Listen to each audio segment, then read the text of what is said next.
I looked at that question for a while today thank you for sending it, but I really think you have to go to the individual school, and what we have to do is we have to ask each school individually, the teachers in that school. We need a meeting in each school to say specifically, why do the teachers believe that their students have failed that test?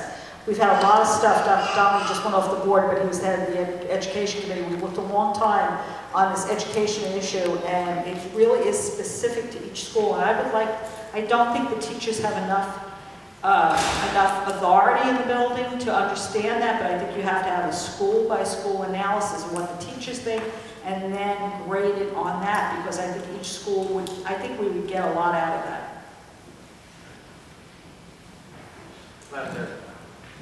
First of all, does anybody know what the 7 schools are? Who's they are? School number 5, 9, 16, which is, you are here tonight, 33, 34, McNeil Academic and Liberty High School. This is our 7 schools. School number 9 is being shut down by just the Board of Education. Like, I don't know why. If it's one of the schools, they made the state requirement, why you shut it down? This is one of the issues. They shut it down, they give it to Forest High School, and they plan to be like a zero-tolerance school. This is one biggest mistake ever made. Second thing, I believe this 6th school right now should be considered as our pioneer, as our light. That is the ones who are going to guide us to the success. And we're lucky because some of them is elementary, some of them is middle school, and some of them is high school. Why we need to go outside if we have them right here? I believe this principle, it should be awarded. They never get awarded. It should be awarded. And they should be. They're the ones who are going to guide us. If I've been elected, I am going to promote them to be guided every section from our school. I'm talking about elementary, middle, and high school. They should be awarded. Unfortunately, our system currently now awarding people being in a failure school. They award the team from Snyder High School to be associate superintendent for school to control the 7th school. How we can award somebody if the school is failing? Also, Lincoln High School was failing. The guy got awarded to the Board of Education with $50,000 raise. Nobody even mentioned this 7th school. I didn't even know them until I searched them myself. And I've been in the system for 12 years. Thank you. I'm going to follow up one question on that. It sounds to me as if you would like to consider some other type of way to measure the performance of the principals and the teachers in the school, such as almost as if it's indicating that the teachers at certain schools and the principals are doing something different or better than at other schools. How would you propose to put a situation like that into place? Yeah, follow up. Like I said before, I will be taking this principle, and also I will be, if they can, guys, they pass the state requirement. This means they are doing something good. Success brings success, failure will be bring a failure. That's what I believe. So I believe we need to be sitting with these people as a board member, as Board of Education, and we need to develop a plan. Unfortunately, they develop the plan right now for next year. They didn't care about parents, they didn't care about teachers, they care about students. There's the one, some group in the board, and I know them by names, 5 people, they sit together, they decide what they're going to do, and the 28,000 students and the 4,000 staff, they have to follow that. And if you don't follow that, you will be punished by evaluation, by threatening, by harassment, and nobody talked. Unfortunately, they closed Crystal City Public School in a circle, so nobody from outside can know what's going inside. In the times you should be built bridges and an open channel to the parent, community, teacher, student, so we can communicate. And they close the gate. They doesn't want nobody to know anything. That's why I am here, because I want to open the gate, and I have the keys.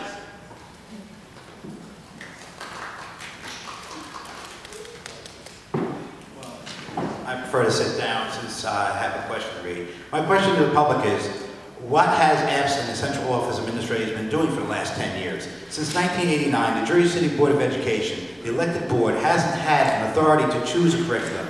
Again, why has the state of New Jersey Department of Education failed in making Jersey City public schools better after 22 years of their rule? Now, on my part, I would definitely want to investigate the top 10 public schools. What are they doing via the curriculum, after-school programs, parent and teacher involvement, etc.? What are they doing to succeed? With these reports, the district will be able to duplicate the results into the non-AYP programs, schools. I would also replace the district's whole language curriculum with a back to basics language arts program. With teaching phonics, spelling, grammar, writing, study skills, reading comprehension. With the Rosetta Stone of phonics, our children will be able to read anything and comprehend anything. The district has a whole school reform program, which helps the schools to address the educational challenges. What is the problem with this program progress? The issue lies with Dr. Epps. And as a new public school teacher, I know that whole school reform does work.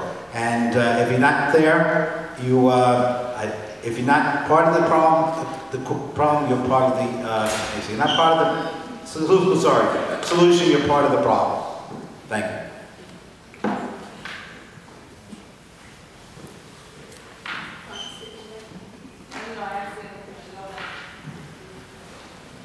First, let's take a look at the 7 schools that are making the AYP, and let's duplicate what they are doing to reach the goal. Number 16 school, we're fortunate to be in here this evening. That is making the AYP. Let's build on what they're doing. I'm very much aware of what they're doing, so I'll enlighten you a little more. They have parent involvement, after-school programs and clubs. Principal and teachers and parents are working as partners. Open communication policy is the key to what we are facing today in our school system. A strong leadership brings a strong organization. We need to look at our administration and evaluate from there. Thank you.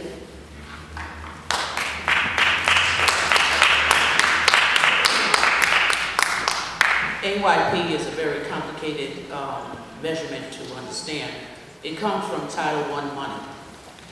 The thing that brought about AYP, there were students that were not being tested or measured.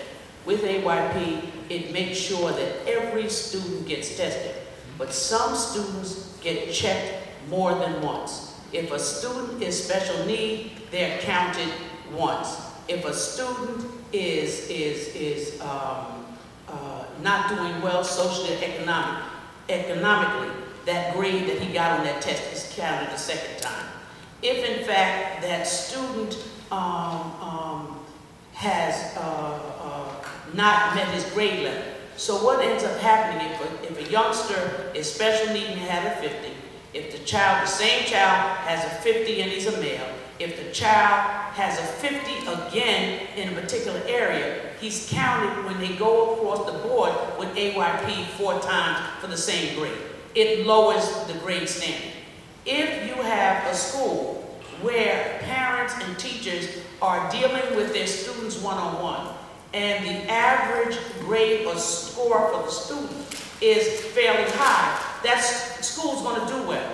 Our problem is something that has to be handled not just academically, but socially too, because that's how they measure.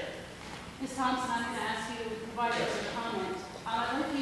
You being a member of the board, obviously, Ms. Mack and Ms. Thompson, you have a little further questions since you have some history on the board, so I'll apologize in advance for that. But obviously, you're well aware of the 7 schools that are performing well. Right. So you must have a little bit of insight into what those schools are doing that are different, and what do you think, could give me one item that they are doing better that could be transported into another school? What's different is the dynamics of the school, the student body itself as a whole in the school. Most of those schools, the socioeconomic standard of the parenting and the student is different. If you take that same situation and go to another school where there is not total participation of the parent, there are social and economic problems, the student, when they go home, has no assistance and help. Agreed. You can look at this audience and see that it's a different type of parenting going on, therefore there's more interest in this child and how the child is doing. How do you transport that to a non-performing school? Any ideas? You know what? It boggles my mind too. How do we get a student that's not getting any help when they get home? How do we get them the help that they need to help them get their grades up where they need to be? We just had a meeting, and one thing that they're going to do, and talking about, Sue, is that they're going to change the scheduling system now. So we're coming out of block scheduling so that the student gets more time in class.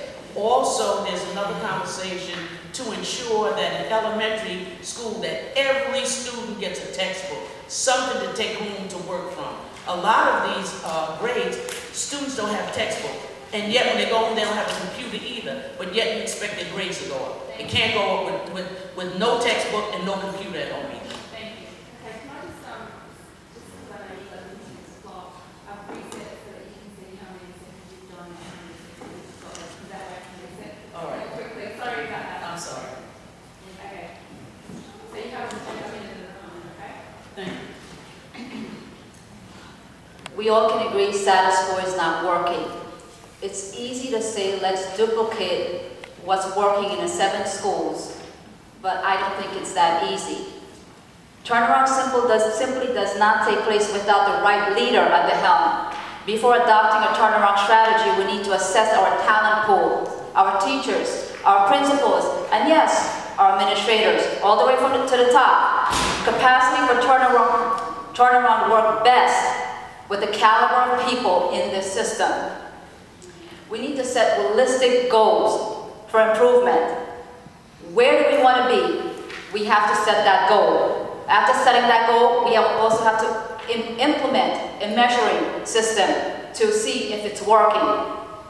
We also need to implement to recruit and develop and retain quality educators that would academically challenge our kids. We can retain good quality educators by giving them incentive in retaining good teachers and principals. Also, I highly recommend to partner with community partnership and services such as coaches, mentors, especially for our troubling neighborhoods. Ward F, Ward A, where I'm from, we don't have the same level of parental involvement as you might have downtown here. Partnership is such a great thing. We have a huge pool of resources right here in our community at our fingertips that we're not utilizing. Teachers in the audience would confirm what my husband, a CIT at Snyder High School, has shared with me. Every morning, most teachers get to school and they want to teach, and there are many students who get to school and they want to learn. But there's a problem. There are some students, a select few, who don't want to be there, who don't engage themselves, and who will disrupt the class. And they will take away the power from the teacher right now. And I'm not referring to the children, to the students who are struggling. I'm talking about the ones who genuinely are not interested in being there. This is the difference between McNair High School and the other four main high schools in the city. I want to utilize a different approach where we would support a program where kids would have to attend and prove that they are ready to return to a regular high school. I want to make tutoring a must for all student athletes. I want to create multiple McNairs and McNair-like schools where we raise the bar, we raise the standard, and motivate children to actually achieve higher than what they are doing now. If the disruptive students are at the other school, those who genuinely want to learn will have a better opportunity, and the teachers will also have a better opportunity to help develop these students to be better citizens tomorrow.